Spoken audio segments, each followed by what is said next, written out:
कर कहा, देखा दादाजी, कल इसने सबके सामने शौर्य पे हाथ उठाया था और आज ये मुझे चुप करवा रहा है। आहान के बारे में तो आनंद गिल ने भी सुन रखा था। आहान ने कहा था कि वो आनंद गिल से बिल्कुल नहीं डरता था। बस बहुत हो गया, आहान के बारे में तो हम बाद में बात करेंगे। जरूरी ये है कि हम इस बात का पता चलाएं कि आखिर तुम दोनों में से झूठ कौन बोल रहा है हमसे। जाहिर सी बात थी, उनके लिए आहान बिल्कुल भी जरूरी नहीं था। अपने दादाजी की इस बात को सुनकर शौर्य और शगुन नॉर्मल थे, मगर शनाया, उसके चेहरे का रंग पीला पड़ गया था। दादाजी ने जो भी कहा उसका यही मतलब है कि उन्हें शुरुआत से मेरी कहीं एक भी बात पर बिल्कुल भी भरोसा नहीं था। इस बात से शनाया कितनी अपसेट हो गई थी, इस बात का अंदाजा लगाना आहान के लिए कोई मुश्किल बात नहीं थी। शनाया, क्या तुम्हारे पास कोई ऐसा सबूत है जो ये साबित कर सके कि शौर्य ने विकी नाम के गुंडे के पास जाने के लिए मजबूर किया?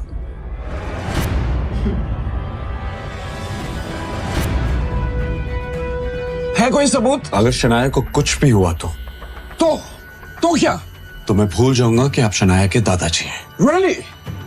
शनाया, आज तुम इसके साथ चली गई तो अच्छा नहीं होगा।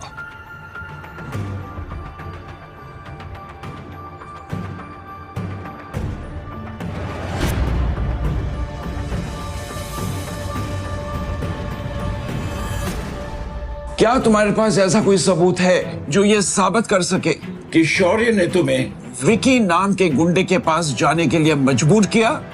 है कोई सबूत? अपने दादाजी का ये सवाल सुनकर शगुन और शौर्य एक दूसरे की तरफ कामयाबी की उम्मीद के साथ देखने लगे। उन दोनों को यकीन था कि शनाया के पास कोई भी सबूत नहीं था। हेलो, कौन? मैं शौर्य, और अगर आहान की जान बचाना चाहती हो तो विक्की भाई के अड्डे पे पहुंचो। मैं तुम्हें लोकेशन भेज रहा हूँ। दादाजी, मेरे पास सबूत है। उस दिन शौर्य ने मुझे कॉल किया था और मैसेज में ये साफ लिखा था कि अगर मैं उस अड्डे पर टाइम पर नहीं पहुंची तो आहान को कुछ भी हो सकता है।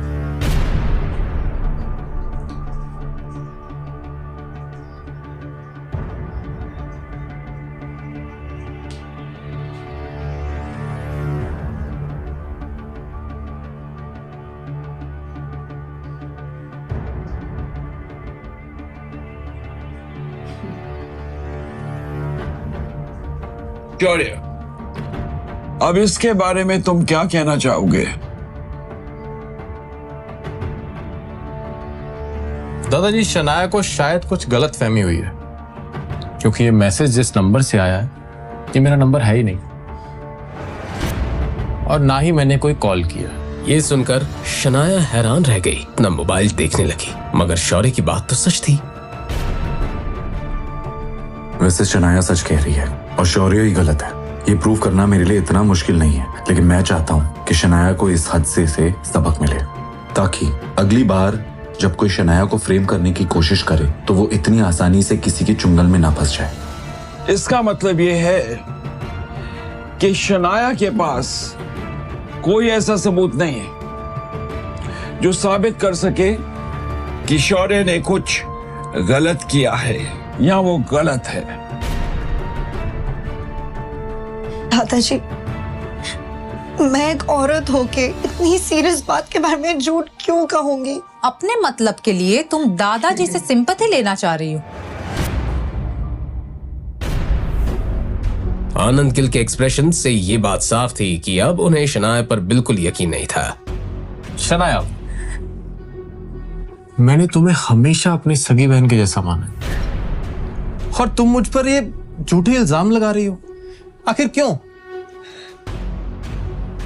एक प्रोजेक्ट के लिए। अरे तुम मुझसे कह देती, मैं खुशी खुशी तुम्हें दे देता। और मुझे ऐसा लगता है कि यह सब ना इस आहान की वजह से हो रहा है। इसी ने तुम्हें हमारे खिलाफ भड़काया है। छी आहान। आहान को ये सब सुनकर भी गुस्सा नहीं आ रहा था। असल में वो तो दिल ही दिल में शौर्य की इतनी चालाकी से हैरान रह गया था। अब शनाया का सब्र अंजाम दे गया था। वो अब एक एक करके अपने ही रिश्तेदार